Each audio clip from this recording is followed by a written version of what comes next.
91. Espero que continue tudo bem com vocês. Espero também que o vídeo da semana passada tenha sido útil, né, para ir avançando aí nos estudos da história de vocês, tá?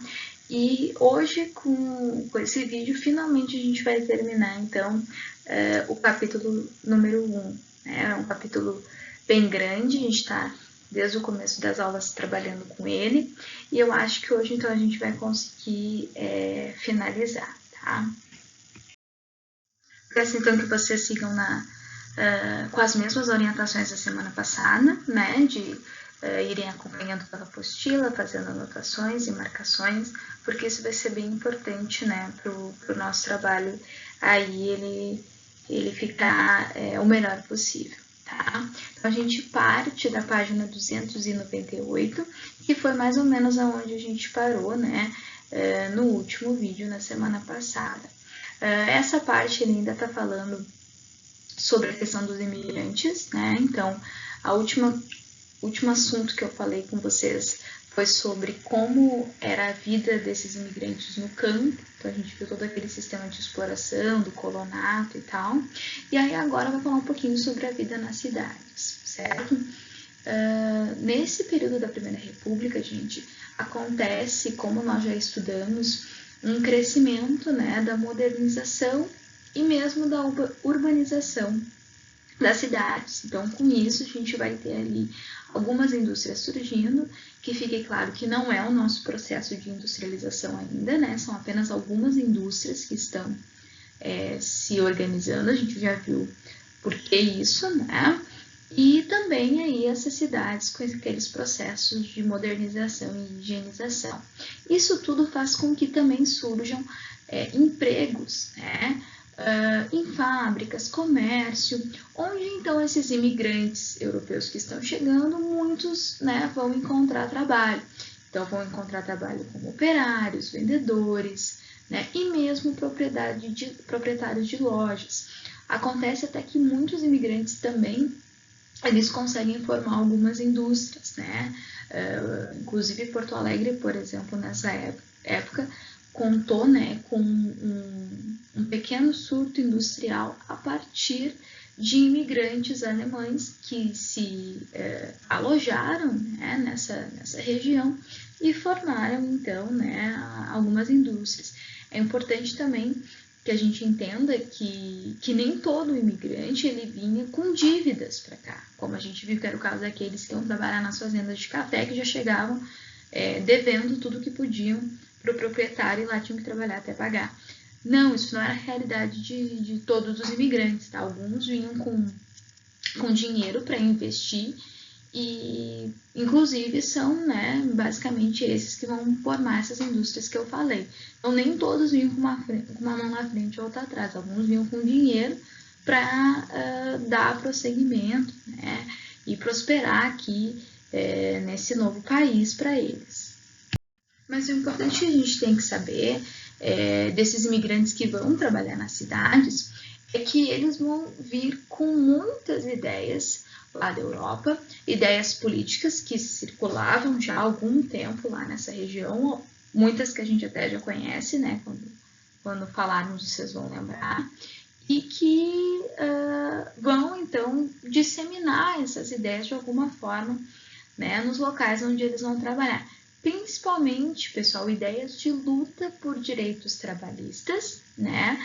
Vocês imaginem que aqui não tinha nenhum tipo de direito no que tange as pessoas que trabalhavam nas fábricas e tal, e também ideias que vão criticar os regimes de exploração da mão de obra. Basicamente, vão criticar o sistema capitalista, né, que é o modo de produção aí vigente no Brasil. E esses imigrantes, eles trazem essas ideias e eles começam a divulgar essas ideias a partir de jornais, panfletos. Eles também vão se colocar como importantes líderes, né, operários, ou movimentar greves, paralisações, vão também incentivar a criação dos sindicatos. Então, esses imigrantes que estão trabalhando nas fábricas, eles vêm com essas ideias e começam a fazer essas ideias circular entre o operariado brasileiro, tá? E isso faz com que esses imigrantes muitos deles sejam vistos como imigrantes perigosos, né? Porque são imigrantes que estavam suscitando críticas e abalando a ordem, né? Promovendo aí essa balbúrdia toda. Então, inclusive, vai se criar essa lei, que é a Lei Adolfo Gordo, onde esses imigrantes que eram vistos como perigosos, né, que tinham essas ideias revolucionárias, eles poderiam ser presos e até mesmo deportados, né? A questão operária, gente, ela era um caso de polícia nessa época, né? E se a gente for pensar até hoje, as greves, elas são duramente reprimidas, né? Não faz muito tempo a gente teve greve de professor que foi reprimido com spray de pimenta. Outros também, que greves pacíficas, né, obviamente, foram reprimidas com utilização da polícia, forças armadas e tudo mais. Então vejam como isso é uma coisa que ainda é muito presente na nossa sociedade. Então são duas principais ideias políticas que esses imigrantes trouxeram e que vão influenciar os movimentos operários brasileiros como um todo, tá, gente? Então, que é o famoso socialismo científico, que nós já estudamos ano passado, que é a teoria do Marx, né, que escreveu lá na época da Revolução Industrial, e ele dizia, né, que as fábricas elas deveriam ser tomadas pelos operários, né, e que as propriedades privadas, isso a gente está falando dessas fábricas, que a gente sabe que são propriedades privadas que pertencem a uma pessoa que é o burguês, que é o patrão, deveriam ser transferidas para o Estado. E aí esse Estado iria, né, que o Estado somos nós, iria organizar essa produção, promovendo uma distribuição dos recursos, né, da própria produção, enfim, né, que é essa ideia do socialismo científico que prevê a derrubada do capitalismo, que é uma ideia política que circulava lá na Europa, inclusive a gente vai ver que vai ter a Revolução Russa, né, a gente estuda ainda esse ano, que é o primeiro regime que coloca o socialismo científico em prática, isso já tinha acontecido e vieram, né, essas ideias, essas experiências aí com esses imigrantes que fizeram ela circular e o povo brasileiro acabou então incorporando.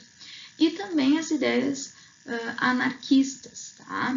Que aí é onde prevê mais ou menos, né, também a destruição do sistema capitalista, do sistema de exploração do burguês sobre o operário, onde então se não teria, né, um Estado como o socialismo ele prevê, porque a organização ela seria das próprias pessoas, né, dos próprios cidadãos. Né?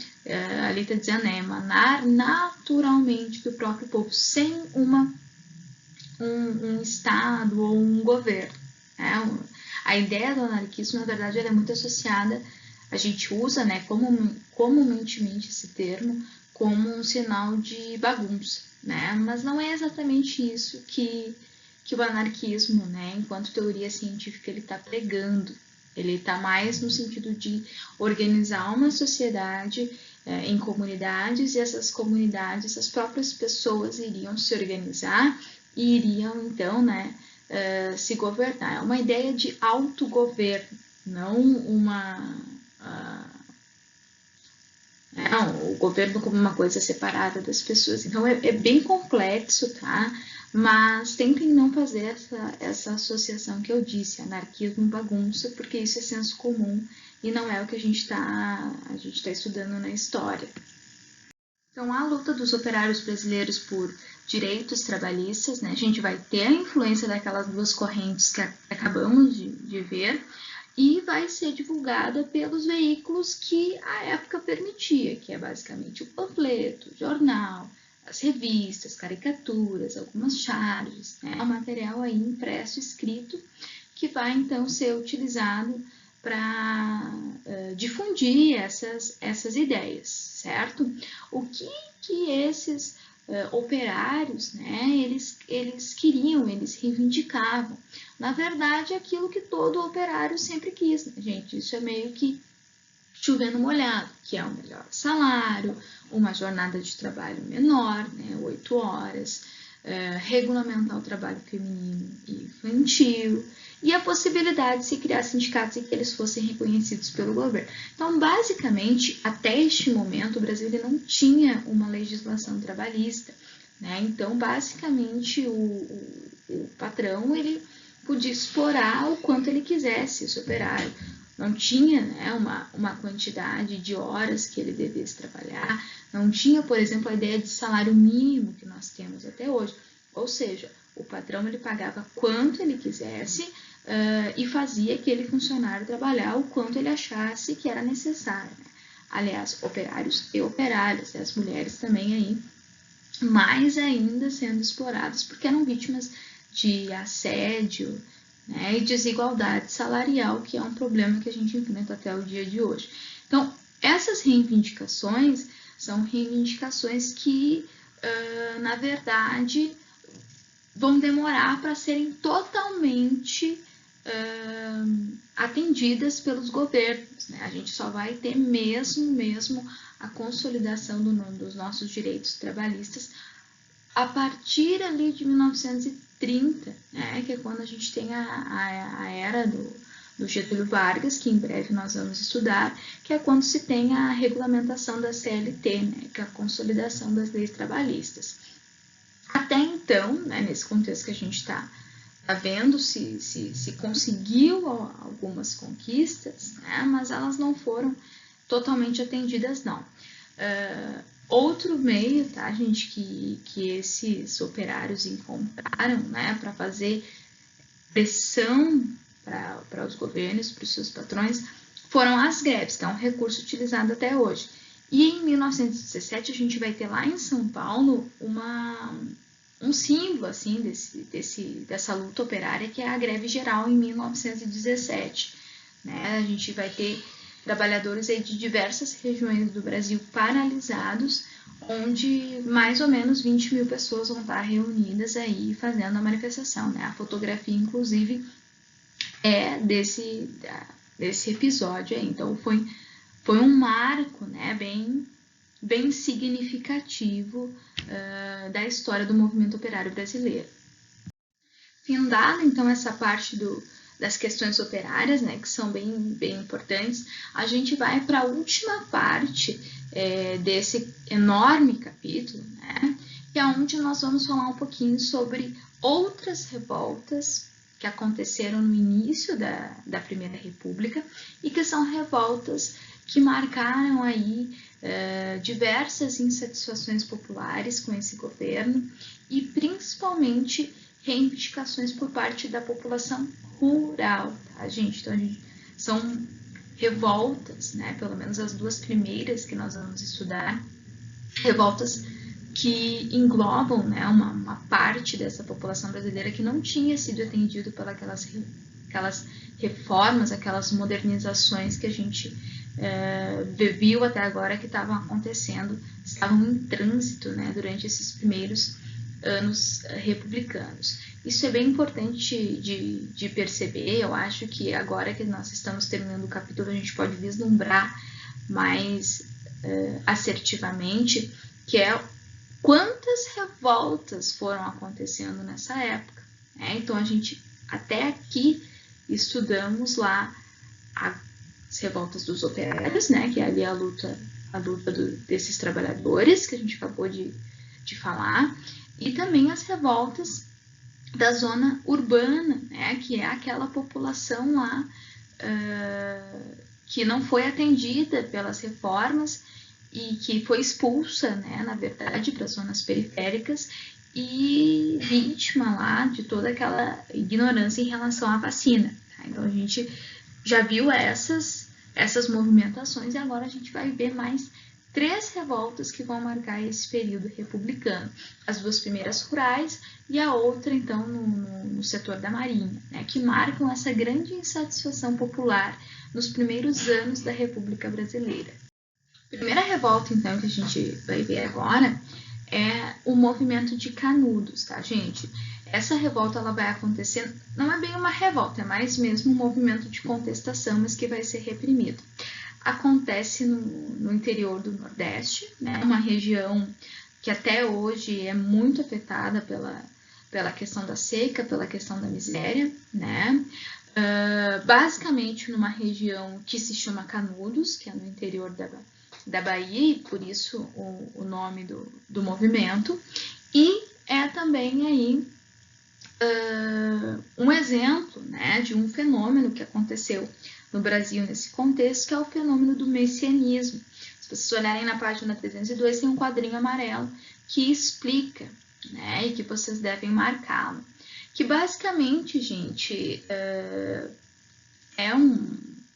enfim, uma crença, né, popular em torno de uma pessoa que é encarada como o Messias, que viria para salvar um determinado povo de uma situação de miséria, de uma situação ruim. Basicamente é um salvador, né? O Messias mais famoso, por exemplo, a gente tem na história é Jesus Cristo. E nessa época começaram a surgir algumas pessoas que foram vistas como Messias em alguns lugares do Brasil, por despertarem esse sentimento de que seriam salvadores, né, de um determinado grupo. E no caso de Canudos, a gente vai ter o exemplo mais conhecido, que é o cara chamado Antônio Conselheiro, tá? Que é o líder messiânico desse movimento. O Antônio Conselheiro, a gente inclusive ele recebeu, né, esse conselheiro aí, porque ele circulava pelas ruas, né, pelas redondezas dessa região do Nordeste, e ele aconselhava as pessoas, mas também ele foi se tornando uma espécie de líder comunitário, porque ele auxiliava na construção de igrejas, auxiliava, né, as pessoas necessitadas.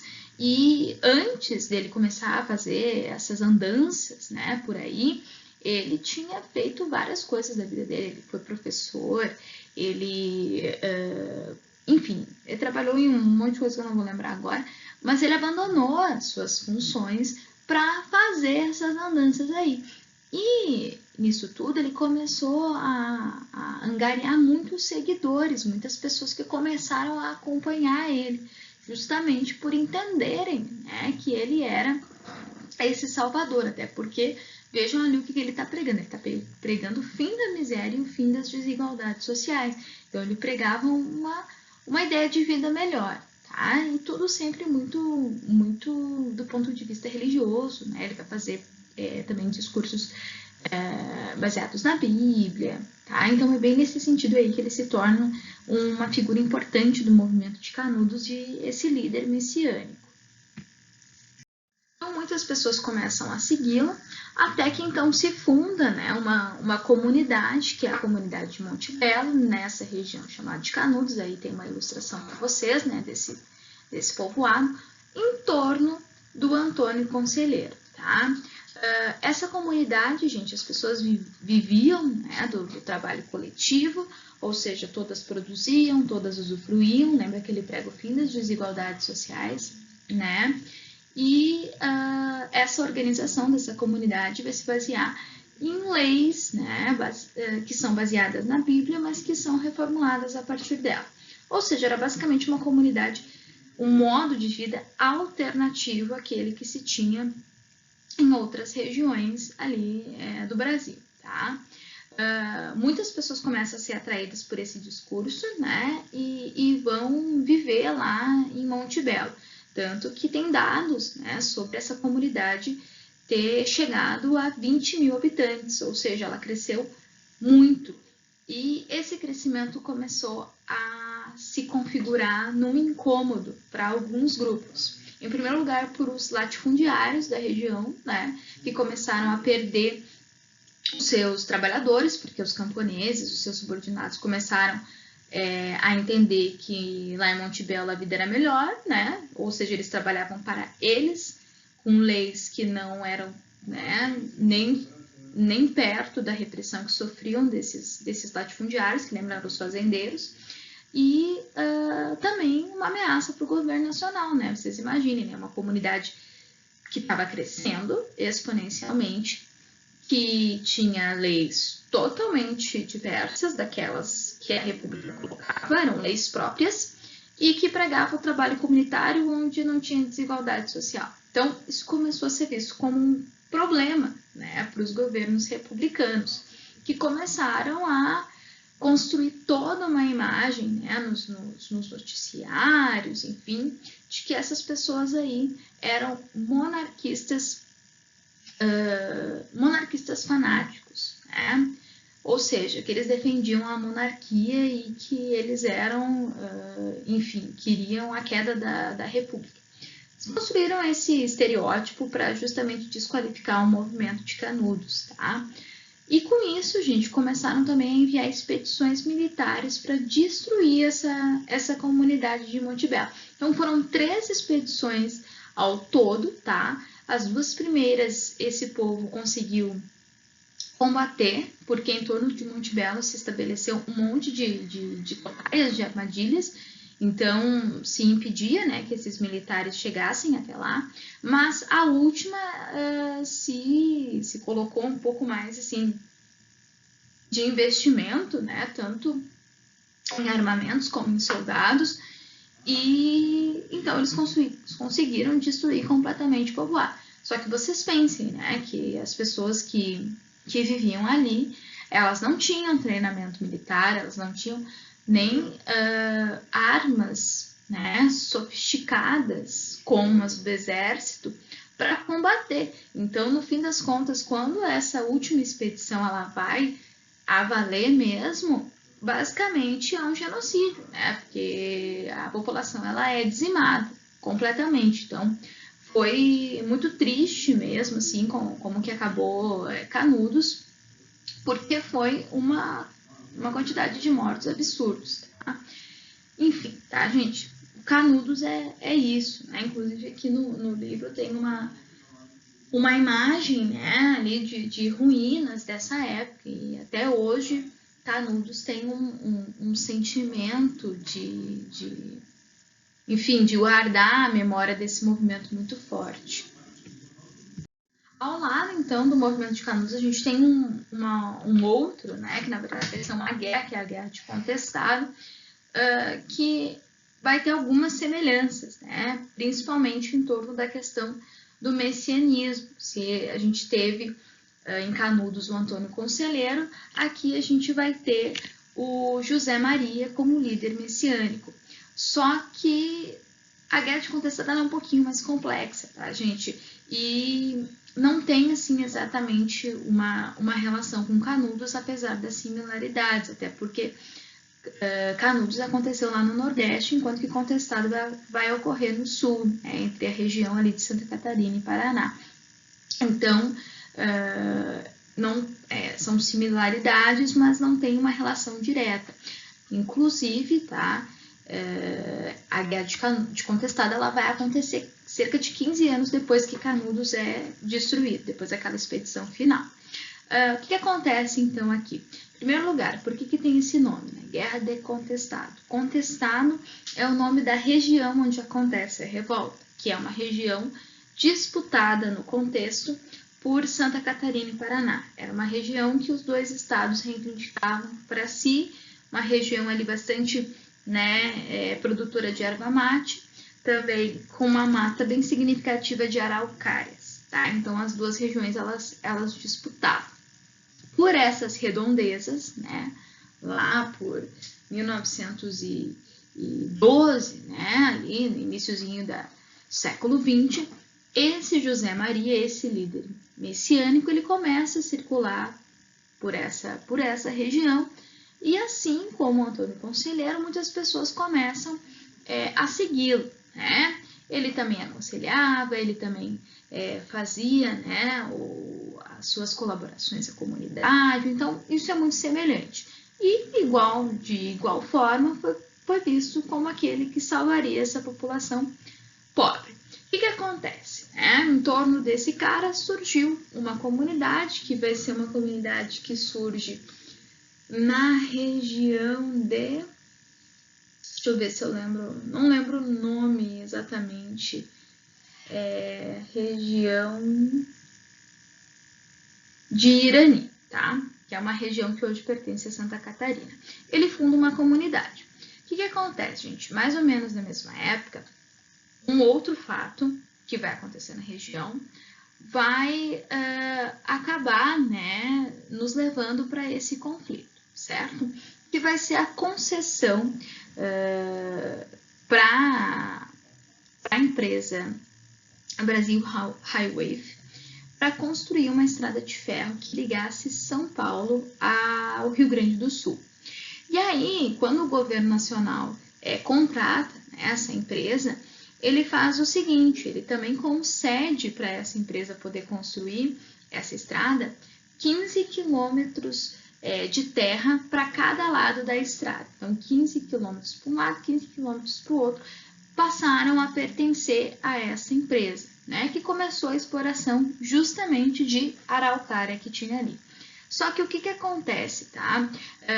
Essa parte de terra que foi concedida para essa companhia, ela na verdade não estava ali desabitada, ou seja, tinha um grande contingente de pessoas pobres que viviam e que foram expulsas quando aconteceu esse acordo. E essa população pobre, gente, vai ter que ir para algum lugar, né? Só que ela não vai também, muitas vão para essa comunidade aí do José Maria, mas o ponto é que muitas dessas pessoas que foram expulsas, elas não aceitam essa expulsão e elas começam então a se articular para resistir a essa medida, né, aí da construção da estrada de ferro. Então, a população expulsa dessa região vai se mobilizar para lutar pelos seus direitos, porque eles foram expulsos sem qualquer tipo de indenização, tipo, basicamente enxotados. E o que acontece? O monge, esse o José Maria, vai abrigar muitas pessoas na sua comunidade, mas também vai exercer uma função de liderança. Ele vai concordar que foi uma injustiça e eles vão começar a se organizar, então, para fazer uma série de conflitos, né, contra tais medidas ali de abandono e expulsão das terras dessa população rural que vivia na região. E aí começam os conflitos, os confrontos entre o governo, né, e essa população do contestado, que a gente pode chamar assim. O monge, ele foi uma liderança muito, né, ele incentivava e tal, só que ele já foi morto logo no início, né, logo no início do conflito já capturaram o monge e deram fim nele. Mas, como já se tinha passado por Canudos, né, a essa altura da República, vocês imaginem que as expedições, né, para se combater contestado, elas foram tão severas quanto aconteceu em Canudos.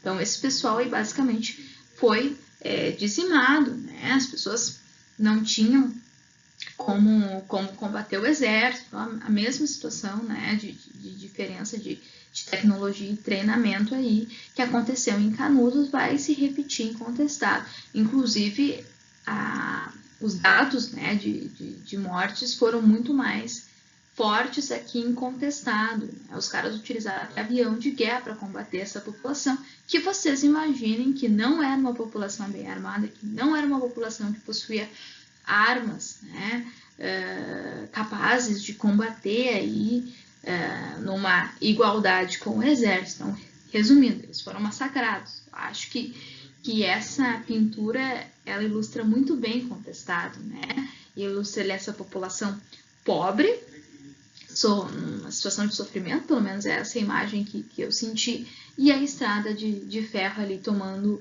o lugar onde eles viviam, né?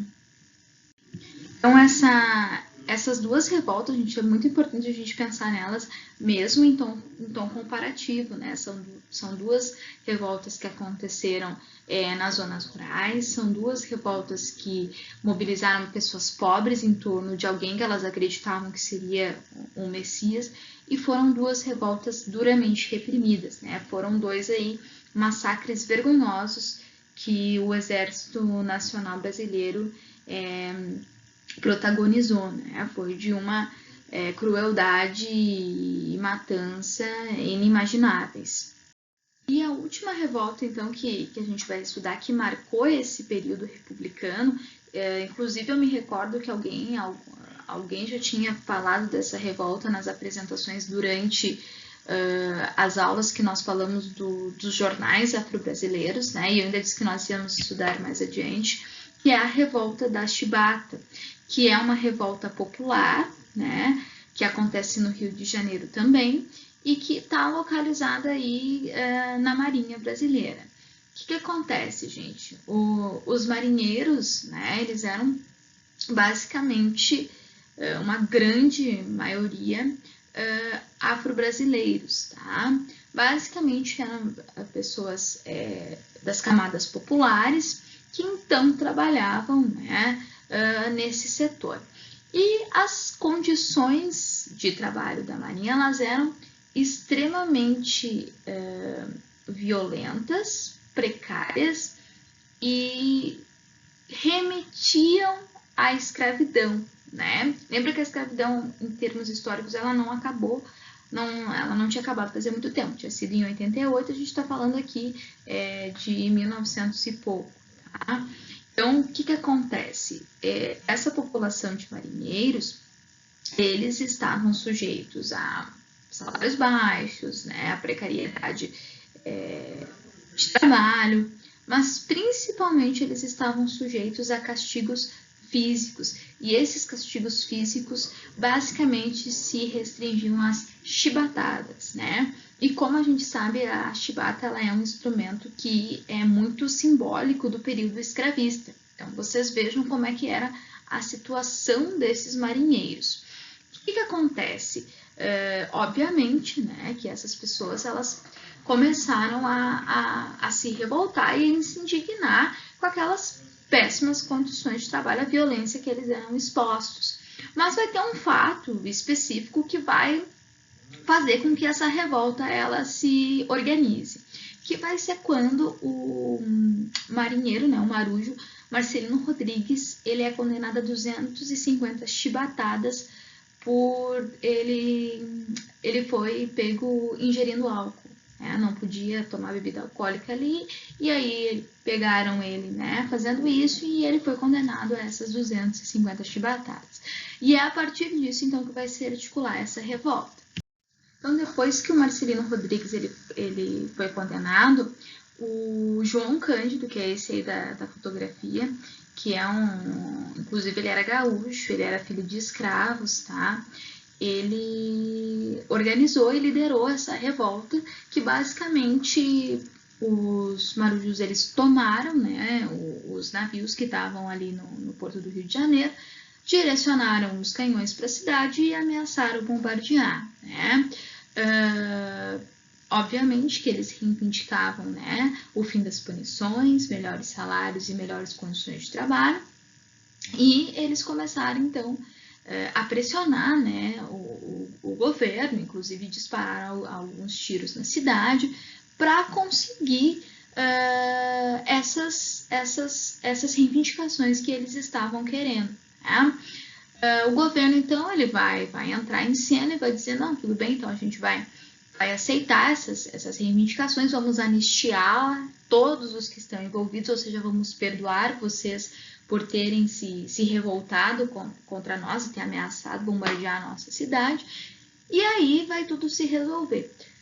Só que essa negociação ela não se deu totalmente. A gente se dá essa negociação favorável, se acaba, né, com a revolta, mas no fim das contas a gente tem, né, que muitos dos líderes da revolta da Chibata, eles foram exilados, eles foram mandados ou presos, vigiados uma vida inteira, que é o caso aí do João Cândido, que é o principal, ou então presos e, né, mandados, era muito comum mandar para o Acre, nessa época, né, mandava por exílio, era no Acre. Então, se houve assim, uma enganação, né? O governo prometeu anistia, mas depois não se cumpriu.